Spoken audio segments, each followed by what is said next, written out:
قبیلہ خزاعہ کے کسی شخص نے بنو لیث کے کسی آدمی کو اپنے مقتول کے بدلے میں مار دیا تھا۔ یہ فتح مکہ والے سال کی بات ہے۔ رسول اللہ صلی اللہ علیہ وسلم کو یہ خبر دی گئی۔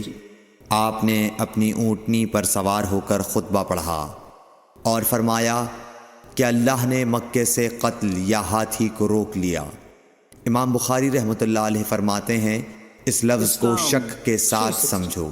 ایسا ہی ابو نعیم وغیرہ نے القتل اور الفیل کہا ہے۔ ان کے علاوہ دوسرے لوگ الفیل کہتے ہیں۔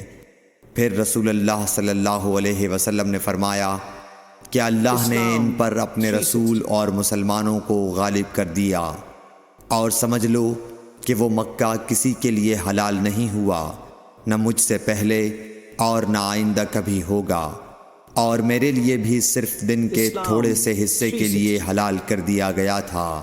سن لو کہ وہ اس وقت حرام ہے، نہ اس کا کوئی کانٹا توڑا جائے، نہ اس کے درخت کاٹے جائیں، اور اس کی گری پڑی چیزیں بھی وہی اٹھائے جس کا منشا یہ ہو کہ وہ اس شے کا تعارف کرا دے گا۔ تو اگر کوئی شخص مارا جائے تو اس کے عزیزوں کو اختیار ہے دو باتوں کا، یا دیت لیں یا بدلہ۔ اتنے میں ایک یمنی آدمی ابو شاہ نامی آیا اور کہنے لگا یہ مسائل میرے لیے لکھوا دیجئے۔ تب آپ نے فرمایا کہ ابو فلاں کے لیے یہ مسائل لکھ دو۔